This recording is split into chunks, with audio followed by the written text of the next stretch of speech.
ഇന്ന് നമ്മൾ പൊട്ടറ്റോ കൊണ്ട് എളുപ്പത്തിലൊരു ഉപ്പേരി. അപ്പോൾ സ്കൂളിലേക്കൊക്കെ വേഗം കൊടുത്തയക്കാൻ പറ്റും. ഇത് ഉരുളക്കിഴങ്ങും മുട്ടയും ചേർത്തിട്ടുള്ള ഒരു ഉപ്പേരി കേട്ടോ. അതായത് നമ്മൾ ഉരുളക്കിഴങ്ങ് ചെറിയ ചെറിയ കഷ്ണങ്ങളാക്കി ആദ്യം തന്നെ വെള്ളത്തിലിട്ട് 2-3 പ്രാവശ്യം കഴുകിയെടുക്കുക. അപ്പോൾ പിന്നെ അത് വേഗം ഇങ്ങനെ ഉടഞ്ഞു പോവില്ല. പിന്നെ അതിലെ സ്റ്റാർച്ചൊക്കെ കുറേ പോയി കിട്ടും. അപ്പോൾ നമ്മൾ ഉരുളക്കിഴങ്ങൊക്കെ അവിടെ കഴുകാൻ വെച്ചു. എന്നിട്ട് ഒരു ചട്ടി വെച്ച് അത് ചൂടാവുമ്പോൾ ഏതെണ്ണയാണെന്ന് വെച്ചാൽ അത് എടുക്കാം.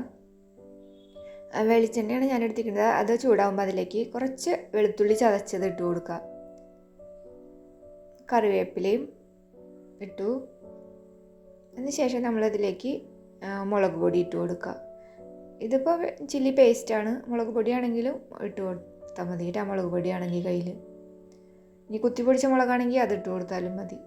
അങ്ങനെ അത് നന്നായിട്ട് മൂത്ത് വരുമ്പോൾ കുറച്ച് മഞ്ഞൾപ്പൊടി ഇട്ട് കൊടുക്കുക. ഇത് എളുപ്പത്തിൽ ഉണ്ടാക്കാൻ പറ്റുന്ന പൊട്ടറ്റോ കറിയാണ് കേട്ടോ.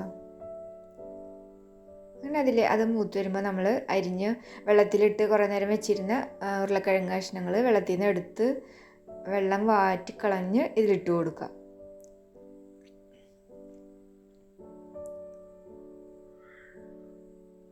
എന്നിട്ട് നമ്മളത് നന്നായിട്ട് മിക്സ് ചെയ്യുക. അതിലേക്ക് ആവശ്യമുള്ള ഉപ്പും കൂടെ ചേർത്ത് കൊടുക്കുക.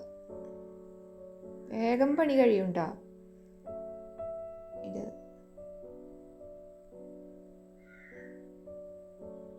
എന്നിട്ട് നമ്മൾ കുറച്ച് നേരം മൂടി വെച്ചിട്ട് ഒരു മീഡിയം ഫ്ലെയിമിലിട്ടിട്ട് അത് വേവണ വരെ ഇടയ്ക്കൊന്ന് ഇളക്കി കൊടുത്താൽ മതി. ഉരുളക്കിഴങ്ങ് വേവണ വരെ ഒന്ന് വേവിക്കുക. വെള്ളമൊന്നും ഒഴിക്കണ്ട കേട്ടോ. അപ്പോൾ നമ്മുടെ ഉരുളക്കിഴങ്ങൊക്കെ അതേ പാകമായിട്ടുണ്ട്. അധികം വെന്ത് ഉടഞ്ഞൊന്നും പോകണ്ട, നന്നായിട്ട് വെന്താൽ മാത്രം മതി.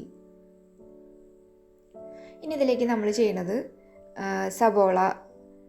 ഒരു സബോള ഇത് ഒരു 3 ഉരുളക്കിഴങ്ങ് ഉണ്ടായിരുന്നു. അപ്പോൾ ഒരു സബോള നല്ല വലിയ സബോളയായിരുന്നു. അതിങ്ങനെ ചെറിയ ചെറിയ കഷ്ണങ്ങളാക്കിയിട്ട് അങ്ങനെ തന്നെ അത് വാട്ടൊന്നും വേണ്ട കേട്ടോ. അത് അതിൻ്റെ മുകളിൽ കൂടെ ഇട്ട് കൊടുക്കുക.